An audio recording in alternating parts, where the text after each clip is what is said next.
Hello good morning student, how are you. Last लेक्चरमध्ये आपण colligative properties मधले first point start केला होता, that is the lowering of vapour pressure.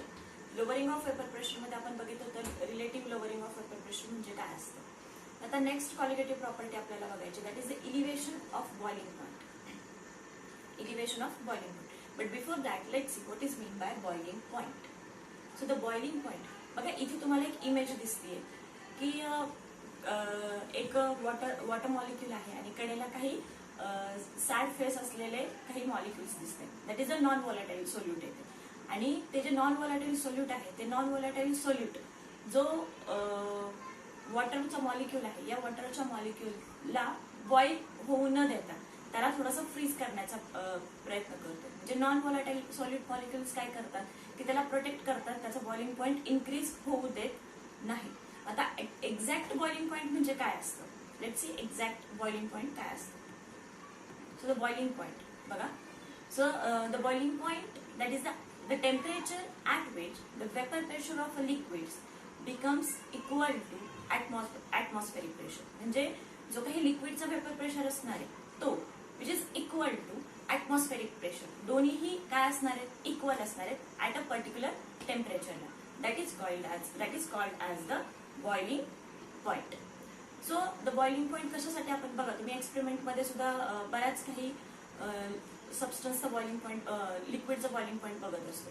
So this boiling point कशासाठी use केला जातो, for check purity of the liquid. त्या लिक्विडची प्युरिटी किती आहे हे चेक करण्यासाठी आपण बॉइलिंग पॉइंट वापरतो. So it is increase with the increase in external pressure. जर का तुम्ही एक्सटर्नल प्रेशर जास्त प्रमाणात अप्लाय केला तर त्याचा बॉइलिंग पॉइंट पण काय होत असतो, इन्क्रीज होत असतो. So elevation of boiling point. आता इलिव्हेशन म्हणजे नक्की काय असतं, the difference between the boiling point of solution and that of the pure solvent at any constant pressure is non as a elevation boiling point. म्हणजे एक तुमच्या लक्षात आलं असेल की एक हा थोडासा डिफरन्स आहे कशामधला, the boiling point of a solution and pure solvent. याच्यामधला तो काय आहे, डिफरन्स आहे. So delta T B is equal to T B minus T B zero. So this is the equation. आता ही जी टर्म आहे ही आपल्याला काय करायची, एक्सप्लेन करायची आहे with the help of graph. See graph बघूयात. बघा इथे तुम्हाला ग्राफ दिसतोय की वेपर प्रेशर वर्सेस टेम्परेचर. काय vapour pressure versus temperature. Initially आपण एक सोल्युशन घेतले, या सोल्युशन मध्ये काय ऍड केले, नॉन व्हॉलेटाईल सोल्यूट ऍड केले. ठीक आहे. सो इनिशियली काय होणार आहे, जो काही टेम्परेचर जर का तुम्ही इन्क्रीज केलं तर वेपर प्रेशर पण काय होणार आहे, इन्क्रीज होणार आहे.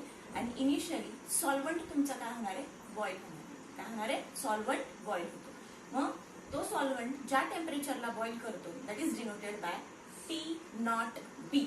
ठीक आहे. इनिशियली काय बॉईल झालं, सॉल्व्हंट बॉईल झालं.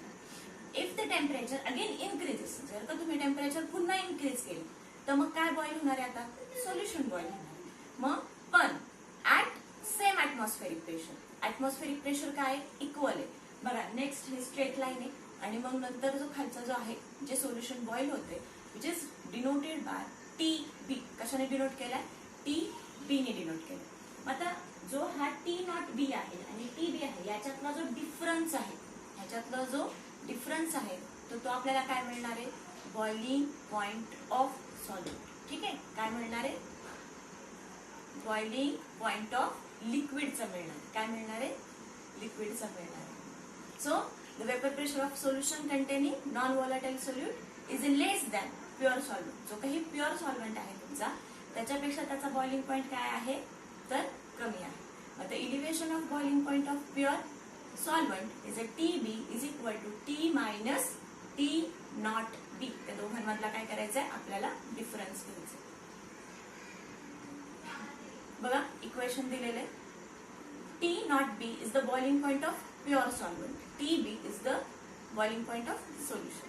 सो सोल्युशन हे काय आहे, ह्याचा बॉइलिंग पॉइंट जास्त आहे as compare T naught B.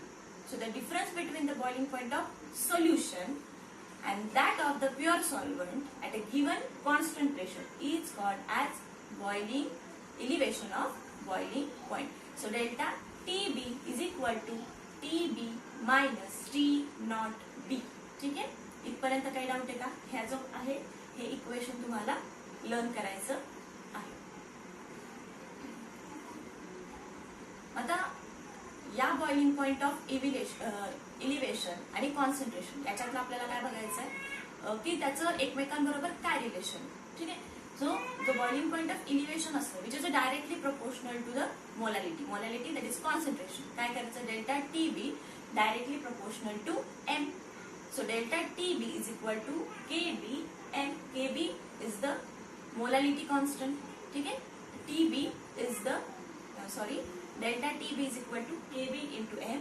KB is the ebullioscopic constant. KB ला काय म्हणायचं आपल्याला, ebullioscopic constant म्हणायचं. मग जर त्याची जर काय व्हॅल्यू काढायची असेल तर ती व्हॅल्यू काय मिळणार आहे बघा, KB is equal to delta TB divided by M.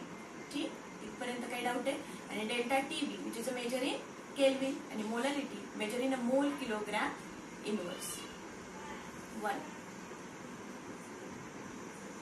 So now the elevation relation between the elevation of boiling point and the molar mass of the solute.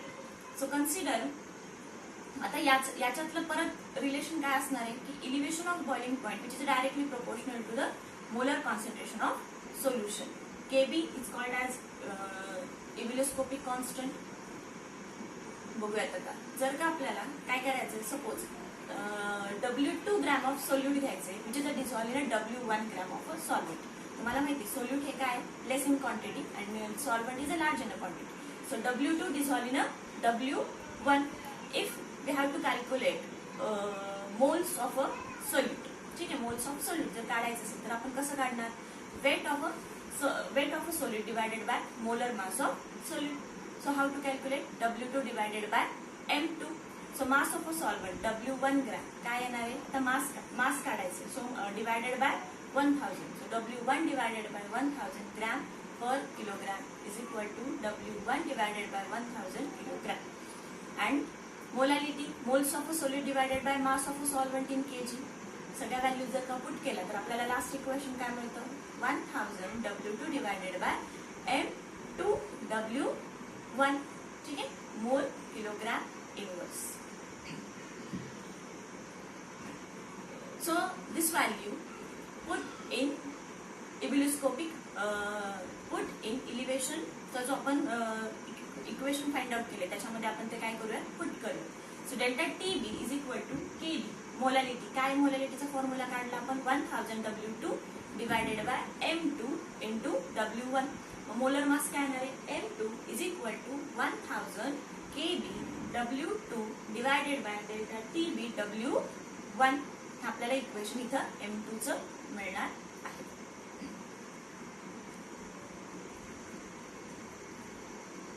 Next point that is a depression of a freezing point. Before that, what is mean by freezing point?